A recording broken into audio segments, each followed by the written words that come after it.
പൊന്നുമോനെ ഇഞ്ഞ് കിട്ടിയാൽ മതി മോനെ, എത്രയും പെട്ടെന്ന് എൻ്റെ പൊന്നുമോനെ എനിക്ക് ഇഞ്ഞ് കിട്ടിയാൽ മതി.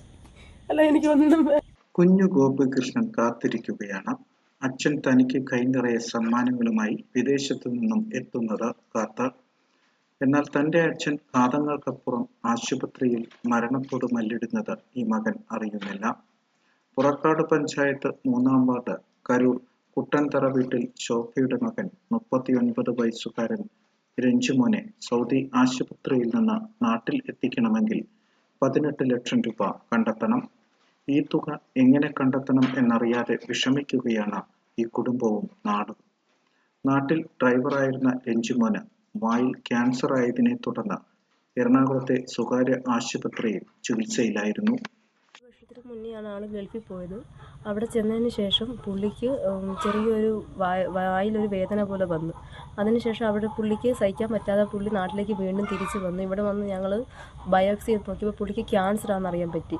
അങ്ങനെ നമ്മുടെ അമൃത ഹോസ്പിറ്റലിൽ ചെല്ലുകയും അവിടെ അഡ്മിറ്റ് ആവുകയും ഇതിന് വേണ്ട ചികിത്സയും കാര്യങ്ങളെല്ലാം ചെയ്ത് ഒരു 10 മാസത്തോളം ആൾ ട്രീറ്റ്മെൻറ്റിലായിരുന്നു. അതിനുശേഷം ഒരു 5 മാസമായി പുള്ളി ഇപ്പോൾ വീണ്ടും തിരിച്ച് ഗൾഫിലേക്ക് പോയിട്ട് അവിടെ ലക്ഷങ്ങൾ ചികിത്സയ്ക്കായി ചെലവായതോടെ കടം വീട്ടുവാനായി 7 മാസം മുൻപ് രഞ്ജുമോൻ വീണ്ടും സൗദിയിലേക്ക് പോയി. അവിടെയും ഡ്രൈവറായാണ് ജോലി നോക്കിയിരുന്നത്. ഇവിടെ വെച്ച് 1 മാസം മുൻപ് രോഗം കൂടിയതോടെ സ്വകാര്യ ആശുപത്രിയിൽ വെന്റിലേറ്ററിലായി. ഡ്രൈവറായിട്ട് ജോലി ചെയ്യുമായിരുന്നു. അപ്പോൾ 6 മാസത്തിന് ശേഷം വന്ന് ബാക്കിയുള്ള ചെക്കപ്പും കാര്യങ്ങളും ചെയ്യാന്നുള്ള വ്യവസ്ഥയിലായിരുന്നു പുള്ളി പോയത്. പക്ഷേ ഒരു 5-6 മാസത്തിന് ശേഷം വീണ്ടും ജൂൺ മാസം 11-ാം തീയതി പുള്ളിക്ക് അവിടെ വെച്ച് സ്ട്രോക്ക് വരികയും വെന്റിലേറ്ററിലാക്കുകയും ഇപ്പോൾ പുള്ളി ICUലാണ് കിടക്കുന്നത്. ഇപ്പോൾ 1 മാസമായി പുള്ളി ആ സ്റ്റേജിൽ തന്നെയാണ് നിൽക്കുന്നത്. വിദഗ്ധ ചികിത്സയ്ക്കായി ജന്മനാട്ടിൽ എത്തിക്കണമെങ്കിൽ 18 ലക്ഷം രൂപയാണ് കണ്ടെത്തേണ്ടത്. ആശുപത്രിയിൽ നിന്ന് വിമാനത്താവളത്തിൽ എത്തിക്കുവാൻ 1000 കിലോമീറ്റർ സഞ്ചരിക്കണം. എയർ ആംബുലൻസിൽ ഡോക്ടർ, നഴ്സുമാർ ഉൾപ്പെടെയുള്ളവരുടെ സേവനം ഉണ്ടെങ്കിലേ രഞ്ജുമോനെ നാട്ടിലെത്തിക്കുവാൻ കഴിയൂ.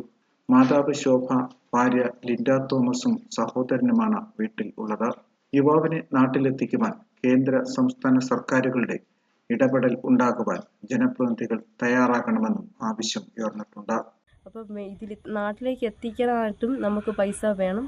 പുള്ളിയുടെ ചികിത്സയ്ക്ക് വേണ്ടിയും, അതായത് ക്യാൻസറിൽ നിന്നുള്ള ആ രോഗത്തിനും പിന്നെ സ്ട്രോക്കിൻ്റെ ഭാഗമായിട്ടുള്ള ചികിത്സയ്ക്കും വേണ്ടി നമുക്കിപ്പം ഒരുപാട് പൈസയാണെന്നാണ് അവിടെ നിന്ന് കിട്ടുന്ന വിവരം. അപ്പോൾ എത്രയും പെട്ടെന്ന് നാട്ടിലെത്തിച്ച് അയാൾക്ക് ട്രീറ്റ്മെൻറ്റ് ചെയ്യാനുള്ള കാര്യങ്ങളാണ് ഇപ്പോൾ നമ്മൾ ഇതിനു വേണ്ടി ചെയ്യുന്നത്.